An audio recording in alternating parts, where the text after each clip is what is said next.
ほんと勝てなかったら僕引退しますもん。なんでだよ。ちょっと引退かかってるって言うなや。やばいやばい、引退しちゃうこのままだと。何これ。オーラまとってますね。オーラだ。うまいことやりましたね、梅さん。幅がちゃんと広がるように。どこ目線で。一狩り行こうぜ。ナウナビ。皆さんこんにちは。この番組はモンスターハンターナウをもっともっと楽しくプレイするために存分に魅力を伝える番組、モンハンナウナビです。略してナウナビでお願いします。番組の感想はハッシュタグナウナビでお待ちしております。MC を務めさせていただく鈴木紀明です。よろしくお願いいたします。そして、仮仲間はこちらのお二人です。はい、どうも皆さんこんばんは、しおです。モンスターハンターナウで一番苦戦したモンスターはリオレウス希少種です。よろしくお願いします。お願いします。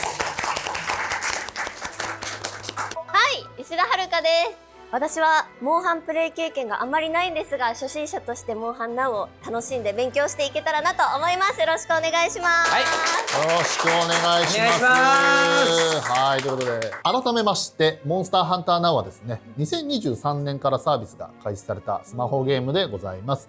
現実世界を舞台にした狩猟体験ができるゲームとなっておりまして、片手でできる簡単操作ながらモンスターハンターならではのアクション性とモンスターとの緊張感のある駆け引きというね、楽しめるゲームになっております。はい、早速本日のラインナップ見ていきましょう。こちらです。先日ですね、公式ブログでもお知らせされました、シーズン6当日から登場するモンスター、そして追加になる武器種、狩猟笛など新コンテンツの情報を掘り下げて紹介していきます。最後にはですね、新情報もありますので、ぜひお楽しみに。では早速番組の方スタートです。ナウナビ。まずは最初のコーナー、モンスター徹底解説。はい、どっこいしょー。どっこいしょが出た。はい、こういうことでですね、シーズン6夕凪乱す赤き残光が明日から始まります。かっこいいこれ。こちらキービジュアルになってますけども、スケートそうですよね。服装もすごいおしゃれじゃないですか。めちゃくちゃなんかスタイリッシュ今時な感じなんだけども、こう昔のパッケージを連想させるような構図でもある。まあ僕もいろんなゲームのキービジュアル見てきたんですけど、これが一番かっこいい。一番出た。一番かっこいい。キービジュアル界の一番出た。これ以上は見たことがない。これ以上見たことない。いいですね。なんかそこまで誇張するとか嘘みたいな。そんなことないよね。いやもう本当に。でもめちゃくちゃかっこいいですよね。本心ですから。シーズン6当日にはですね、モンスターハンターポータブルセカンド G に初登場したナルガクルガがモンスターハンターナウに登場します。おい。僕もね、もう同世代でめちゃくちゃ遊んでたんですけども、吉生さんはナルガクルガとどんな思い出ありますか？まあナルガクルガ、まあ僕モンスターハンターシリーズ全作品やらせてもらってるんですけど、まあもう全てのナルガクルガと戦ってて、もうちょっと思い出がありすぎて、逆に言わない。逆に言わないことある。思い出はちょっと自分の胸にしまっといて。もうそう簡単にやっぱ話せないですよ、一人は。なんで今日来たんだよ。石田さん、ナルガクルガ見てどうですか、あの感じ。いや、かっこいいですよね。はい、新しいビジュアルもそうですし、以前のビジュアルもなんかどっちも良さがあって躍動感があってすごいかっこいいなと思いました。シーズン6当日に登場するモンスターはナルガクルガだけではありません。こちらをご覧ください。はあ、なるほどなるほど。リシュテンゴ、ドスフロギー、ブラントドスも登場いたします。そしてシーズン6にはこれ以外にも順次モンスターが追加されていく予定です。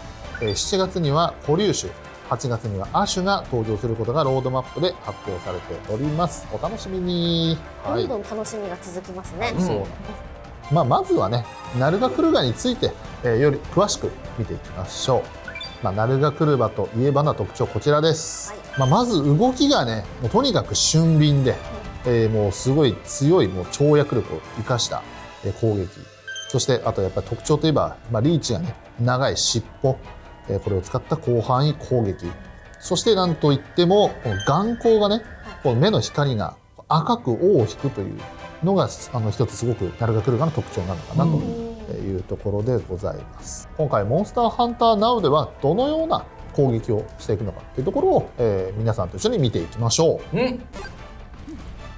俊敏、こ来た。動きが速いんですよね。ほら、速い。あ、ほらこれ来るよ。これが尻尾みたん。これがナルガの一番の大技なんですよ。なるほどね。ただほら今みたいにトゲがこう地面に刺さっちゃってるんで、この間にもみんなで攻撃するみたいな、一番の攻撃ポイントでもある。なるほど。大技だけど大技であるから隙も生まれるみたいな、そんな感じです。食らったらやばいけどもよければ絶好の。食らったら終わりです。食らったら終わりです。終わり。攻撃もできないし体力も削られるし、いいことない。これは相当強い攻撃です。ちゃんと避けないとダメなんですね。はいはい。そして続きましてこちらがトゲ飛ばしとなってます。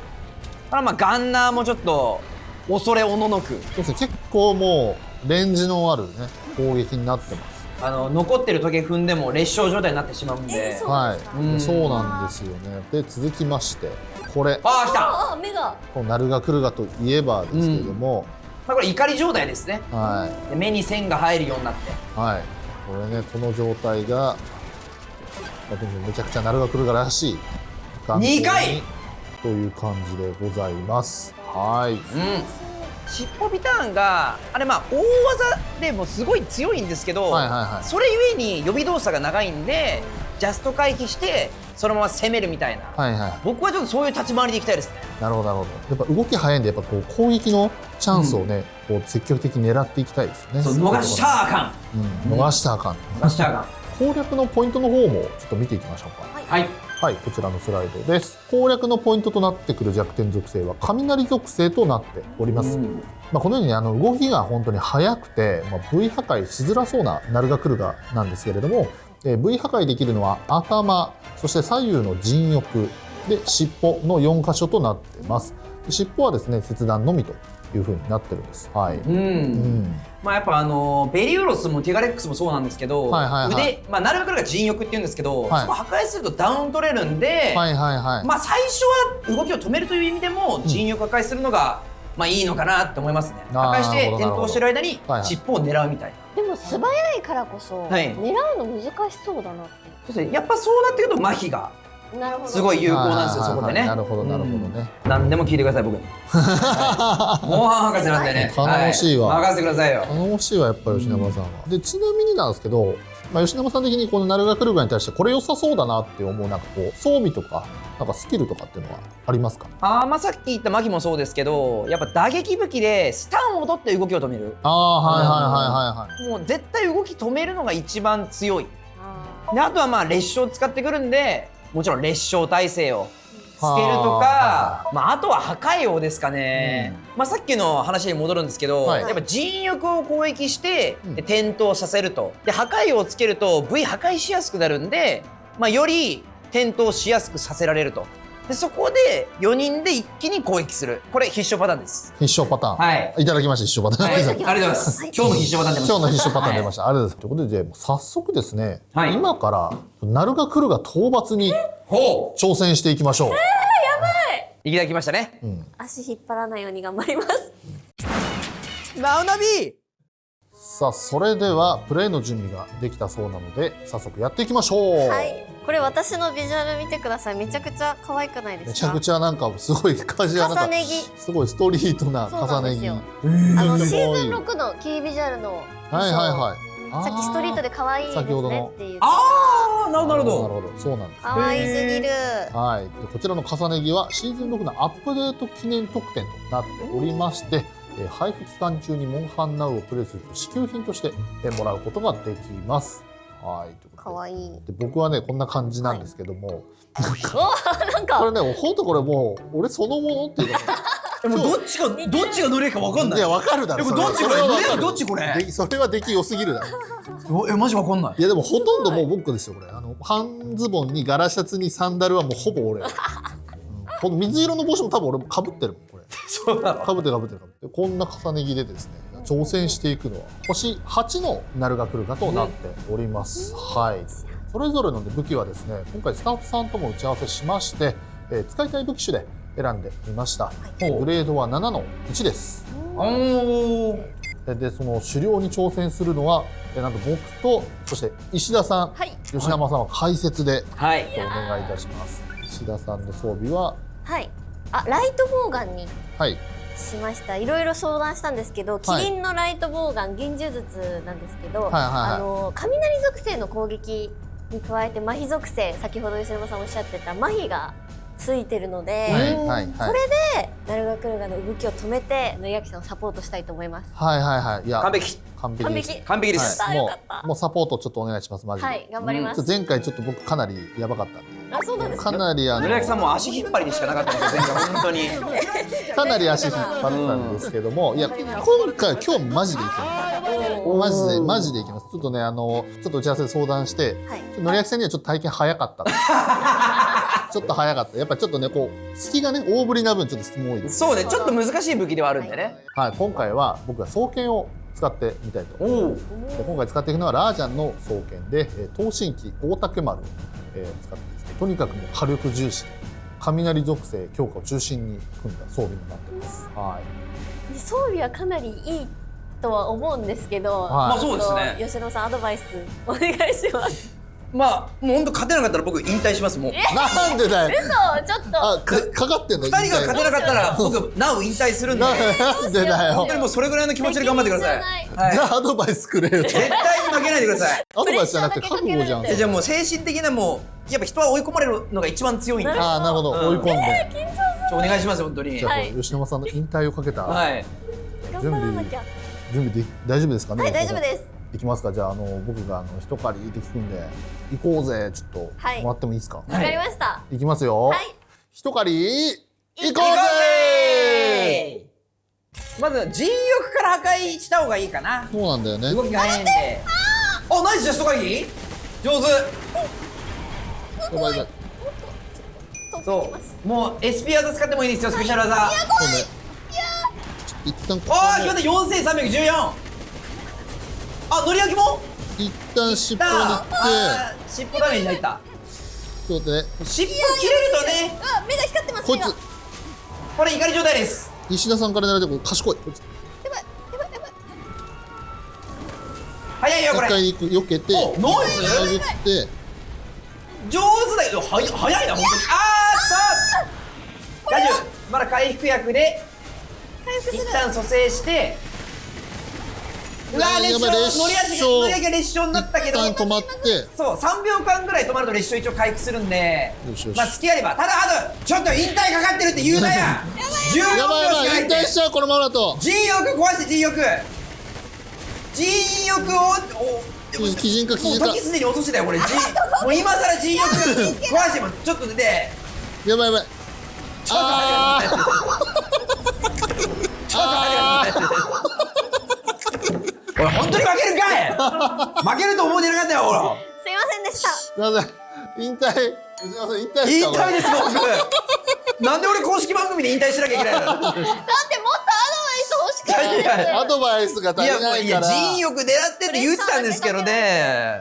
意識はしてたんですよ。やっぱり人欲を破壊できないとやっぱ動き止めらんないんで、ね、皆さんはぜひ人欲を破壊してください。じゃないと本当僕引退しちゃうんです。引退させないでください。引退させないでください。僕はね。はい。動きがねかなり速くて、やっぱりその鬼人化のタイミングがやっぱ止まった時にこう鬼人化の一撃を当てたかったんですけど、なかなかねこうタイミングがつかめなくて。まあそうですね。そこは手強かったですね。西田さんいかがでしたか。やってみて。いや本当に実際戦ってみると、すごい素早くて、なんか遠くに私ボウガンで遠くから狙ってるはずなのに全然なんかどんどん違う方向に行っちゃうので、なかなか難しかったなと思いました。なるほどね。まあ結構ボウガンだと回避装填っていう回避した時に一定の確率でなんつった今俺。一定の確率で、リロードできるっていうスキルがあるんですよ。そうしたらもう回避するついでにリロードできるんで、まあ結構有効かもしれないですね。ああいう早い時には。わあ、次回使ってみたいですね。もうぜひぜひぜひ。なるほど、ありがとうございます。そして再びこちらのコーナー、モンスター徹底解説。すごい盛り上げてくれる。よいよい。はい、ということで続きましてですね、まあ、先ほどのスライドにもありました、ビシュテンゴ、ロスプロギー、そしてブラントドスも紹介していきたいなと思っております。お願いします。はい、まずはビシュテンゴ、こちらです。はい。おい。出てきてる。こういうモンスターなんですよ。そうなんです。ビシュテンゴの特徴はさまざまな火器を使った攻撃となって。うわ、すごい。すごい。サンタクロースだろこれ。大放出。状態異常を引き起こすものもありまして、いろんな種類の豊富な種類のものがある。すごい、いっぱいありますね。はい。いや強いな。ね、ということで、部位破壊可能部位、頭と左翼、右翼、尻尾の4部位となっております。尻尾をね起点とした攻撃をしてくるモンスターなので、破壊することで尻尾立ちに失敗するようになって、そこに隙ができるというところで、尻尾破壊も大事と。なるほど、まず先に尻尾を狙うべきなんですね、じゃあ。はい。続きましてドスフロギーの紹介です。弱点は氷属性、毒ブレス、毒吐きの攻撃をしていきます。はい、でもちょっと動画見ていきましょう。毒攻撃で。おお、結構広いな。すごい。しかも結構停滞してません？そうなんですよね。こう地面に停滞する毒切りの攻撃もあるというところでございます。でこの首のところにこれちょっと袋があると思うんです。ついてますね。はい、この毒袋がついてる。この頭部の部位破壊を行うと毒のね攻撃範囲が小さくなってくると。さあ続きましてブラントドスです。弱点は火属性と爆破属性、攻撃は氷属性というふうになっております。はい。お魚みたいですね。もうガチガチのもう魚ガチガチの魚。ガチガチの。ガチガチ。はい。動画もねありますのでこちら見ていきましょう。魚だ。はい。これね雪を使った攻撃っていうところがね特徴になってます。どこから出てくるかわかんないのよ。自身も雪をまとってるというところで、雪に覆われてる間はねちょっとダメージが通りにくいんですけども、剥がすとまたこれダメージが通りやすくなる。ガチガチの魚になってます。ガチガチの魚になってます。魚粒子ですね。魚粒子ですね。はい。モンスターの攻略情報はですね、ゲーム内のハンターガイドから見ることができます。ということでぜひですね狩猟前に確認してみてください。以上モンスター徹底解説でした。はい。ありがとうございました。さすがだ。ナウナさあ続いてのコーナー、装備徹底解説。イエーイ、はい、さあここからはシーズン6当日に登場するモンスターの素材を使って生産できる装備をご紹介いたします。武器についているスキルについて紹介させていただきます。はい、さあまずナルガクルガの武器にはですね、支柱に勝つがつきます。はい、ハンターが状態異常時に与えるダメージが増加するスキルとなっております。はい、はい、まあこれはもうクロートが好きなスキルで、まあ自分自身を淡えられにしたり、自分自身を裂傷状態にしたりするっていうスキルがあるんですよ。で自分がやられ状態になってるとバフがかかるっていう、だからそういうテクニカルなスキルなんですよ結構ね。なるほどなるほどなるほど。はい。そう続きましてビシュテンゴの武器グループハント強化攻撃がつきます。はい、グループハント時に攻撃力がアップするというスキルになってます。まあもうそのままですね。まあもうそのままみんなでやるよっていう時にみんなでやってくださいねっていうスキルです。はい。そして、ブラントドスの武器には勇猛がつきます。初めてモンスターが歩行した時に攻撃力と SP ゲージが増加するスキルでございます。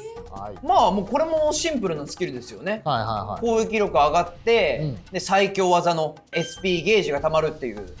まあ初心者の方が狩猟するにあたってすごいおすすめなスキルだろうかなって思いました。なるほどなるほどなるほど。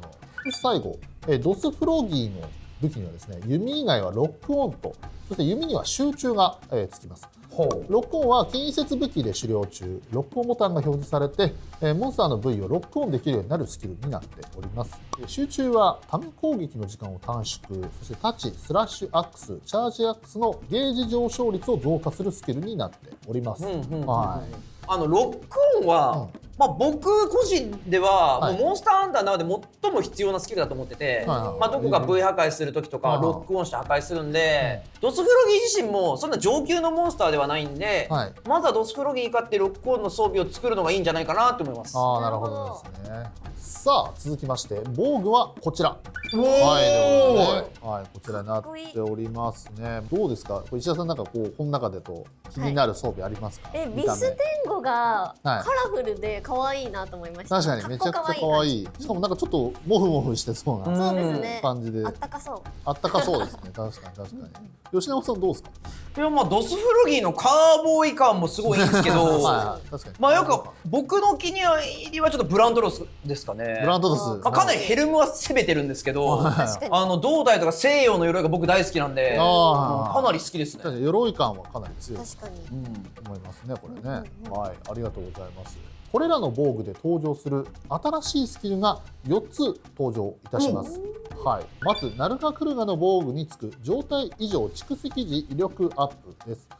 状態異常を蓄積した際、その攻撃のダメージを増加させるスキルになっております。そして続きまして、ビシュテンゴの防具につく追い打ち麻痺でございます。麻痺状態のモンスターへ与えるダメージを上昇させることができるということでですね、この2つ吉永さんいかがですか？どっちもなんかテクニックあるなスキルになってますね。前回ね登場した大名槌のスキルと相性が良さそうな感じですかね。状態異常蓄積時威力アップは。で追い打ち麻痺は、まあ単純に麻痺武器に絶対つけたいようなスキルになってますね。だから誰がサポートで麻痺する係の方が、まあ追い打ち麻痺つけて火力を上げるみたいな、そういう使い方ですかね。なるほどなるほど。続きましてですね、ドスフロギーの防具につくラストバレットです。ボウガン、ガンランス、チャージアックスの最後のビーン、弾丸の与えるダメージを上昇させるスキルになってます。最後ブラントドスの防具につくため打ち強音強化です。ハンマーのため攻撃と狩猟笛の強音攻撃が与えるダメージを増加させるスキルになっております。吉永さんこれ聞いてどうですか？いやラストバレットはかなり使い方が難しそうな、最後の一段にかけるみたいな、まあ、かなりクロートが喜びそうなスキルなのかなって。ため打ち強音強化これすっごい強そうですね。でも純粋なただ単純な火力アップなんで、これやばいスキルになるんじゃないかなと思ってます。おお、なるほどなるほど。以上装備徹底解説でした。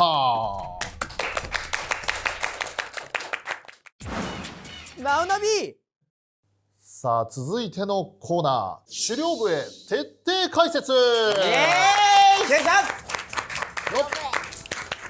先日のナウナビでも紹介されましたが、モンハンナウになんと新たに登場する武器種狩猟笛の解説をしていきたいと思います。はい、おめでとう狩猟笛。すごいお祝いしてる。狩猟笛を生きてるんだから狩猟笛だ。狩猟笛を生きてるのか。そうだよ。そうだった。まずはですね、狩猟笛とは何ぞやというところを説明していきたいなと思っております。狩猟笛はですね、演奏で自分や仲間を強化しつつ、打撃でモンスターを攻撃、そしてスタンさせるサポート兼アタッカー武器となっております。はい、ということで吉永さんどうですか狩猟笛。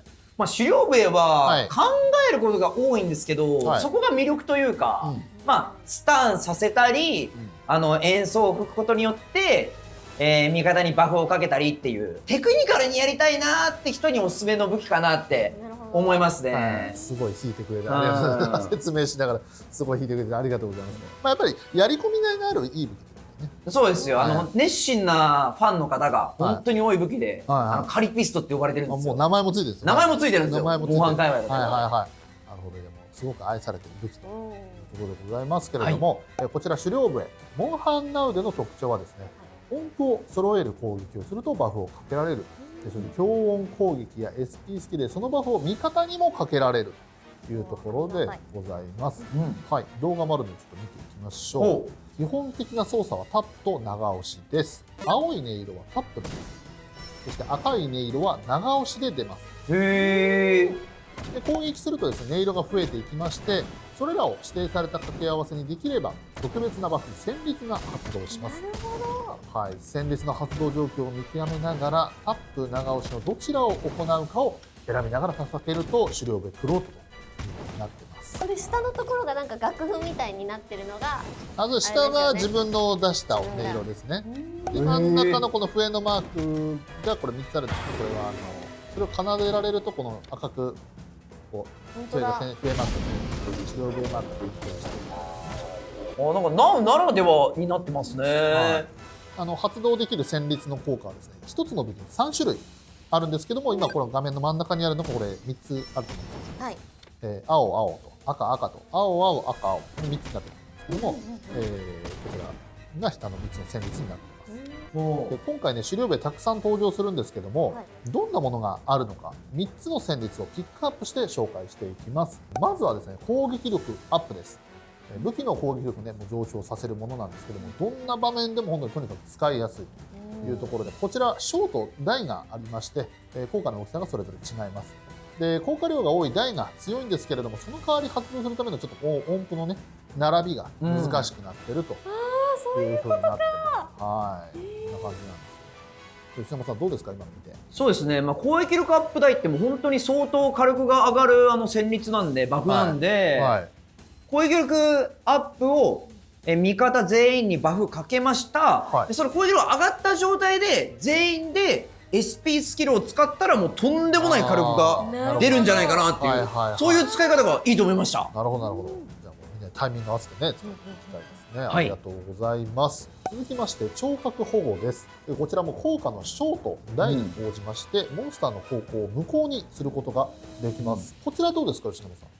一見便利なだけじゃんって思うかもしれないんですけど、みんながこう耳を防ぐモーションをしなくなったってことは、無防備な時にこっちずっと攻撃できるんですよ。だから実質かなり強い火力スキルになってるんで、強い。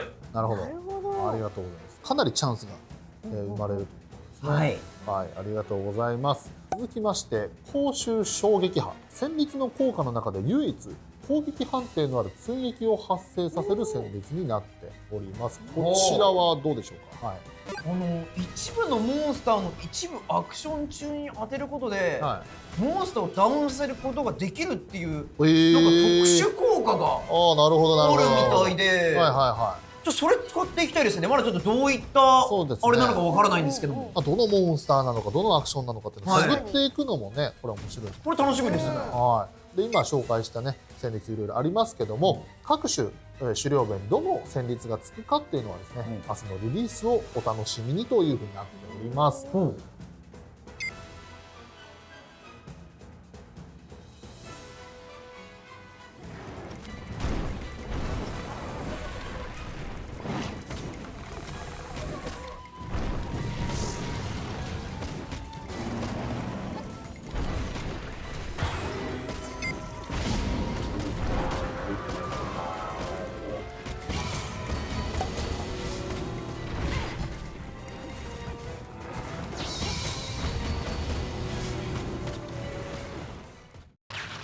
ナウナビ。さあ最後のコーナー、シーズン6新コンテンツ情報。待ってましたー。これね、これでございます。はい、ということでシーズン6の当日の主な新コンテンツはですね、次元変異モンスターとスタイル強化、そしてログインボーナスがございます。はい、まずはログインボーナスについて見ていきましょう。なんか一般的にゲームでよくある1日1回ログインするとプレゼントがもらえるやつですよね。はい、やつです。ありがとうございます。こちらモンハンナウのログインボーナスはですね、ナウらしい特別なものになっております。こちらの動画をご覧ください。こちらがなんだこれ、モンスターバルーン。やられちゃった。かわいい。ここでログインボーナスがもらえるんですね。面白い。ログインするとですね、マップ上にモンスターバルーンが届いてますので、バルーンを叩いて中に入っているプレゼントを受け取っていきましょう。でこれ報酬はですね、毎日ランダムなんですけれども、たまに特別なバルーンが、出るとよりいいものがもらえる可能性があります。そして7日連続でログインすると特別なバルーンが確定で届きます。なんでちょっと毎日楽しみですよね。確かに今日特別なバルーン出てるかもしれないですね。毎日ログインボーナス確認していただければなと思います。さあ続きまして、新しい強化個体次元変異モンスターとその素材を使ってできる新しい武器強化システムスタイル強化について紹介していきましょう。次元変異モンスター、石田さんわかりますか？いや、わかんないです。強そうだなっていうぐらいで。吉永さんは？何？わかんない。わかんないか。じゃあ次元変異モンスターな、これちょっと詳しい人がどっかいないかな、これな。誰？乗り気？俺じゃないですよ。ナウナビをご覧の皆さん、こんにちは。モンスターハンターナウのプロデューサーをしております麦谷です。よろしくお願いします。よろしくお願いします。ありがとうございます。今日は次元変異モンスターとスタイル強化についてより深くハンターの皆さんにお伝えするために参加させていただきました。本日は天の声スタイルで参加させていただきます。よろしくお願いします。よろしくお願いします。お願いします。さて麦谷さん、早速ですね、まずは強化個体である次元変異モンスターについて教えてください。はい、まずはこちらの動画をご覧ください。おお。何これ。いや、すごい。オーラまとってますね。オーラめっちゃだ。強そうなオーラすごいが残って絶対強いですよ。る。ね。じゃあこれもうこれはどのようなモンスターなのでしょうか。はい、モンハンナウのモンスターは次元の隙間を通って現実世界に現れているのですが、この次元変異モンスターはその中でも特殊な次元の隙間の影響を受けた強化個体で、通常種よりも手強い存在になっています。でモンスターの強さも最低が星8からになっていて、フィールドに星8解放と同時に登場するようになっています。なるほど。はい、強い。星星8が最低だ。なるほど。じゃあその次元変異モンスターはどういうふうに、具体的にはどういうふうに強いんでしょうか。次元変異モンスターは体に次元の隙間のエネルギーを溜め込んでいて、通常のモンスターよりも各種耐性が強く手強いモンスターになっています。なるほどね。麻痺とかもじゃあ効きにくいってことだ。なんか耐性が上がってるってことですね。でその次元変異モンスターを狩猟する上でのポイントっていうのは、何かあるんでしょうか。はい、次元変異モンスターには次元の隙間のエネルギーが集中した特殊な部位があります。でこの特殊部位を破壊することで体からエネルギーを放出させて、それで弱体化させることができるので、まずはここを積極的に狙うのがポイントになっています。特殊部位について紹介する動画があるのでご覧ください。わあ、なんかそういうことか。青くなってる。おお。特殊部位だ。本当にオーラがすごすぎる。ああ、これだ。これが V 破壊。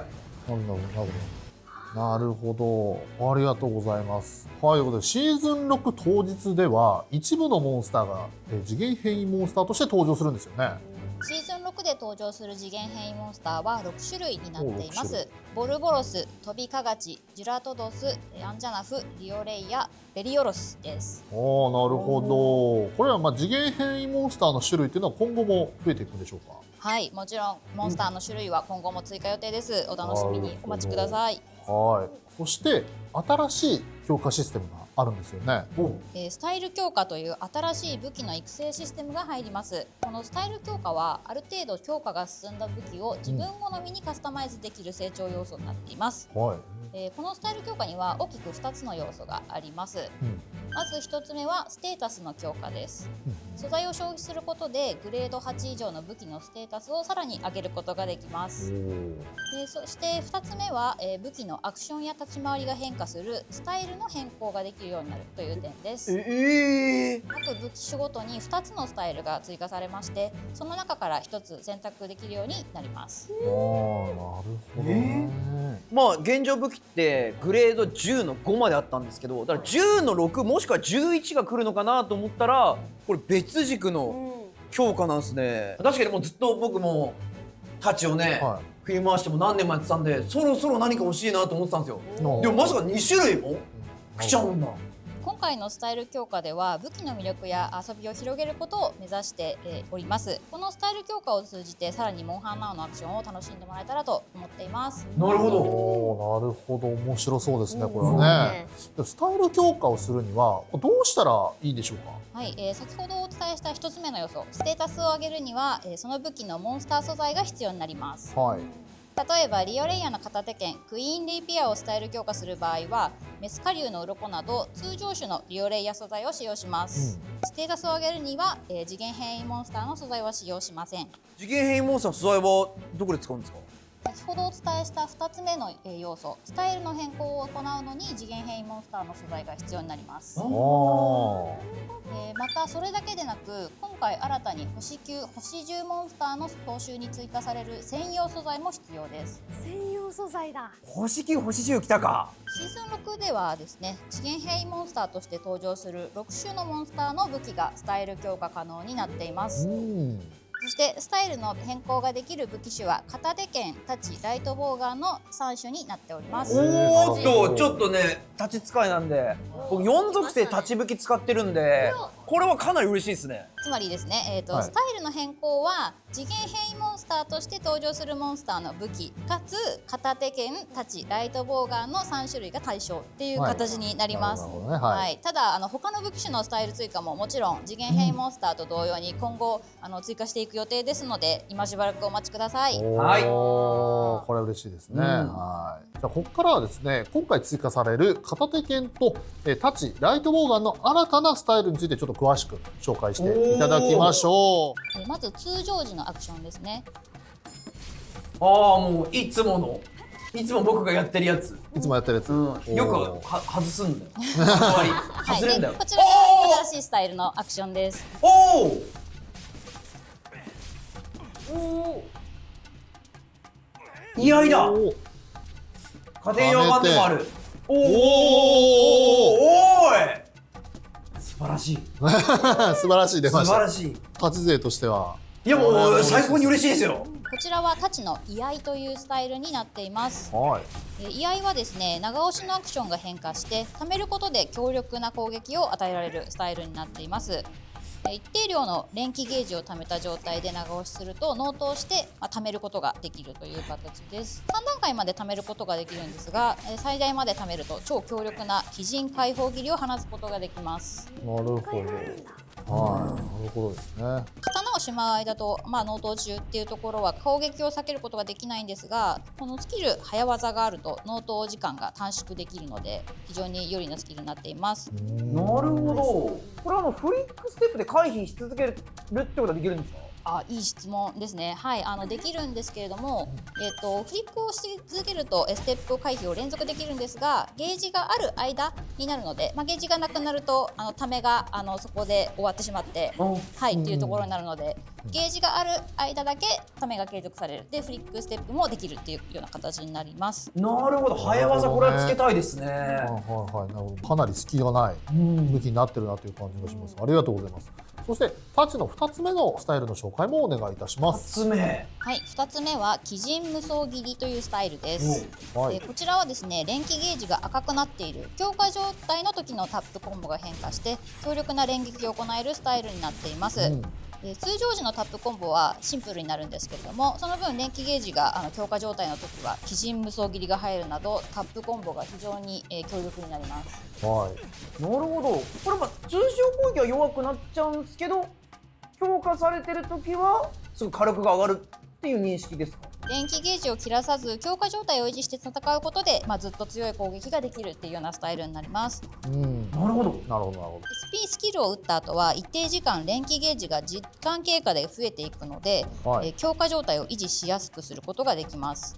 またスキル強化持続を入れると鬼人無双斬りをした時のゲージの消費を少なくできるので強化状態の時間を長くすることができるっていうような形になっています。スキルも大切だ。じゃあこっちは強化持続を入れたいんだ。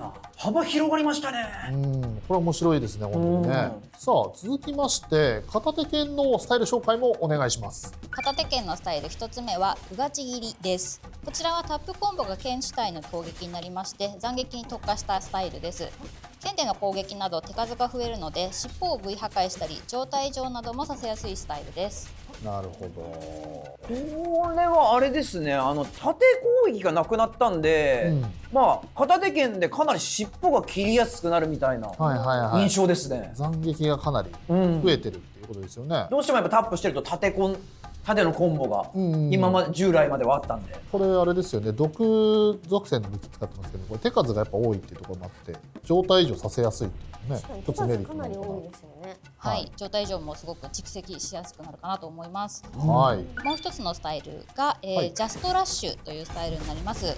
その名の通り、バックステップからジャストラッシュができるようになるというのが最大の特徴です。特定の部位や位置を狙って継続的に攻撃するのに向いています。SP スキルのジャストラッシュコンボとは異なり、最後の突き刺し攻撃後に空中に飛び上がって空中攻撃に派生できるようになっています。こちらはですね、タップコンボに剣盾コンボと呼ばれる盾を使ったコンボが追加されたことで盾の攻撃が増えているというスタイルになっています。だからこれはさっきの真逆で縦攻撃が増えてるんで、で縦攻撃っていうのはスタン値蓄積できるんで、こっちはスタン特化の片手剣になってるっていう。そうですね、タップコンボでこうスタンをさせてから大技のこうジャストラッシュにつなげると、トータルのダメージがすごく大きくなるんじゃないかなと思います。面白い、これ面白いですね、そして続きましてライトボウガンのスタイル紹介もお願いします。ライトボウガンのスタイル1つ目はステップショットです。こちらはステップと同時に射撃を行えるという形になりまして、動きながら攻撃ができるスタイルなんです。で、弾がある状態でフリックするとステップで射撃で、弾がない時には通常の回避という形になります、このステップで行う射撃には反動がないんですが、ステップ自体に少し隙があるので、使いすぎには注意という形です。反動がないってことなんで、もう反動軽減いらずで他の火力スキルを組み込めたりできるようになるってことですよね。じゃあもうまたいろいろ広がってくるってことですね。はい、なるほど。はい、2つ目はスライディングリロードです。こちらは回避と同時にリロードが行えるようになりまして、動きながら装填ができるスタイルになっています。弾数が減っている状態で回避をすると次の種類の弾に切り替えてリロードします。弾数がフルの時は、普通の回避になります、このスタイルはタップでのリロードはできなくなるので注意です。回避でリロードってことは、はいはい、装填速度アップをもうつけなくていい、そこに火力スキルを詰め込むと。本当うまいことやりましたね、梅さん。幅がちゃんと広がるように。どこ目線でやるねと。いや本当にだって全部スタイルごとにスキルも違うしっていう、すごい。石田さんもね、さっき戦った時とかね、はい、スライディングリロードあったら、ね、確かにいやそうですよね。いやめちゃくちゃこれがあったら強いなって思いながら見てました、だって無駄な時間がないですもんね。いやそうなんですよ、どっちもそうで。このライトボウガンのスタイルなんですけども、これとこの、対になってる感じでこうどっちを使うのかちょっとこう選べないですよね。ご安心ください。こちらのスタイルの変更はですね、選択前にトレーニングモードで試すことができます。なるほど、はい、こちらはですね、現在あるトレーニングモードとはちょっと入り口が別になっているんですけれども、スタイル強化の画面のスタイル選択画面から入れるようになっています。はい、また一度選択した後も素材を消費すれば変更できるので、こちらもご安心ください。おー、なるほど、絶対悩んじゃいますもんね。悩んじゃいますね。説明ありがとうございました。はい、ということで次元変異モンスターとスタイル強化についていろいろお伺いしていったんですけども、はい、どうですか、やっぱこのね6体ラインナップ見て改めて。いやそうですね、もう本当にベリオロス以外は、もうみんな初期メンツだったんで、今はやっぱ昔ほどの注目ではなかったモンスターなんですけど、一気にまた注目度が増して、なんだろう、こっちも強くなったけど相手も強くなったなみたいな、久しぶりみたいな。いいですね。やっぱこう武器もね、ちょっと前使ってたけどみたいな武器もまたここで。いやそうですよね、だから作ってたけども放置しちゃってたような武器が新たにスタイル変化できるってことで、いや素晴らしいシステムだなって。これ本当にね、いいシステムですね、ありがとうございます。というわけで以上シーズン6の新コンテンツ情報でした。ありがとうございました。はい、ありがとうございました。いやすごかった。ナウナビ。さて早いものでそろそろ番組も終わりなんですけれどもそれ僕がやるやつですから。それ前回僕もうそれやりに来たんですよ今日は。それだけを今日やりに来たのに、ちょっと急に番組感出すのやめてください。ちょっと奪わないでください僕の役割。いやいや、せっかく麦谷さんが来てるんですから、開発してくれてる方も来てるんですよ。まだ言ってないような新情報聞きたくないですか？いやとんでもないこと言うてるよそれ。もうないでしょ。強欲な。もうないでさすがに。こんなに出してたからあるわけないでしょ。全部出したでしょもう。全部出したでしょこれね。どうですか、ちょっと麦谷さん、なんか取れたて新鮮な情報みたいなんてねあるんでしょうか？そうですね、お伝えしましょう。あるんかい。あるんかい。あるんかい。ほらやっぱりめっちゃ早かったよ。準備してたやつや。あんま悩んでなかったし。最後までナウナビを見てくださった皆さんにはシーズン6で登場する古竜の情報をお伝えさせていただきます。おお、すごい。まだあるか。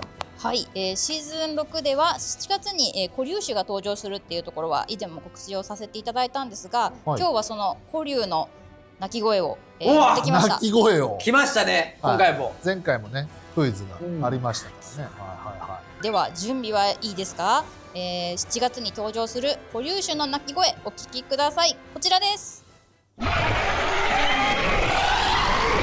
結構尻上がりな感じでしたよ。かなりあれ吉野さんお分かりならないでちすか？ょっとこんな特徴的なのに俺わからないことある？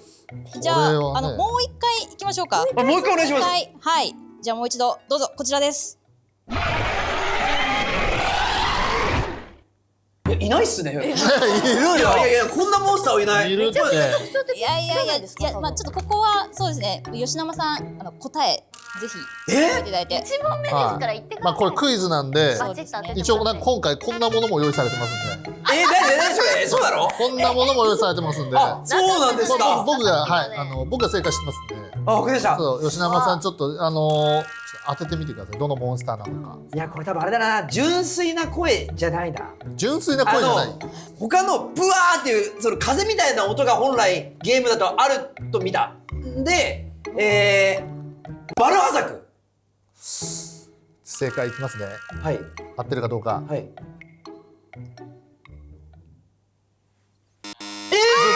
マジか？間違いです。いやこれ。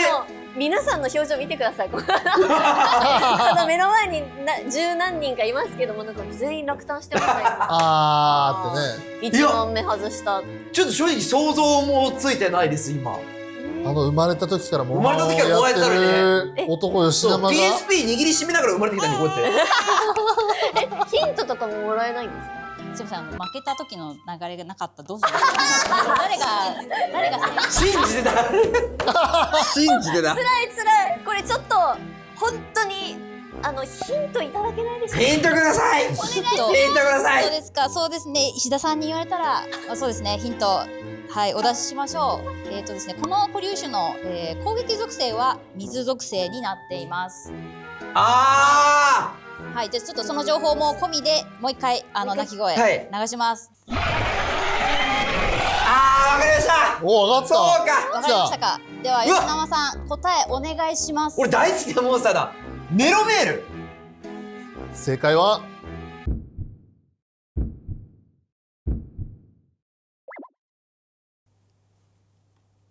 ああ、そう正解。おめでとう素晴らしい。